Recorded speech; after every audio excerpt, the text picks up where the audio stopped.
अनुच्छेद 12 के अंतर्गत राज्य की परिभाषा का वर्णन किया गया है और इसमें बताया गया है कि राज्य की परिभाषा में राज्य के अंतर्गत कौन-कौन शामिल होंगे।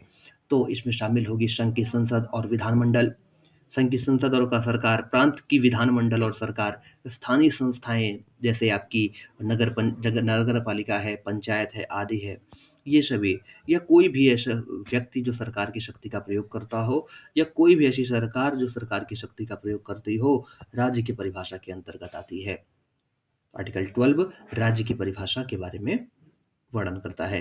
फिर आर्टिकल 13 आता है, तो आर्टिकल 13 क्लॉज़ 1 कहता है कि संविधान लागू होने से पूर्व की कोई भी ऐसी विधि जो मौलिक अधिकारों का उल्लंघन करती है, उल्लंघन की सीमा तक शून्य होगी।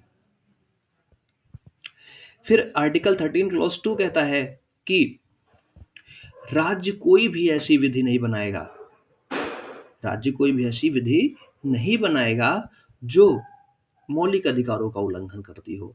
यदि राज्य ऐसी कोई विधि बनाता है तो उल्लंघन की सीमा तक वह विधि शून्य होगी।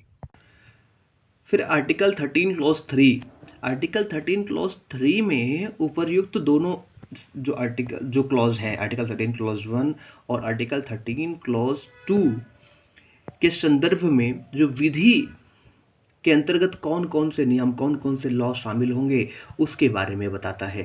तो यह बताता है कि आर्टिकल क्लॉज़ 1 और क्लॉज़ 2 के संदर्भ में विधि के अंतर्गत संसद या राज्य विधानमंडल का कानून, अध्यादेश, आदेश, नियम, परंपराएं आदि जो विधि का बल रखती हैं, वो सभी शामिल होंगी। बात समझ में आई यहाँ तक?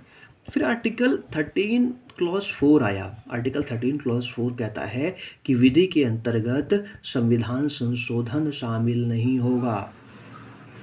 बात समझ में आई ना? अब कुछ और मुद्दे हैं जो निकल कर के इससे शामिल आते हैं। तो आर्टिकल 13 क्लॉज़ 1 जो हमने पढ़ा कि संविधान लागू होने से पहले कोई भी ऐसी विधि जो मौलिक अधिकार का उल्लंघन करती है, उल्लंघन की सीमा तक शून्य होगी। इससे निकल के आता है आच्छादन का सिद्धांत, ग्रहण का सिद्धांत, डॉक्ट्रिन ऑफ एक्लिप्स। तो डॉक्ट्रिन ऑफ एक्लिप्स का मतलब हुआ कि यदि संविधान पूर्व की कोई विधि जो मौलिक अधिकारों का उल्लंघन करती है, वो जिस सीमा तक मौलिक अधिकार का उल्लंघन करेगी उस सीमा तक शून्य होगी, और उसके अलावा का पार्ट, कुछ पार्ट अगर उल्लंघन कर रहा है तो वो नहीं लागू होगा, लेकिन बाकी पार्ट जो होगा वो लागू होगा। और यदि भविष्य में कभी वो उस विधि को मौलिक अधिकार उल्लंघन यदि नहीं करती है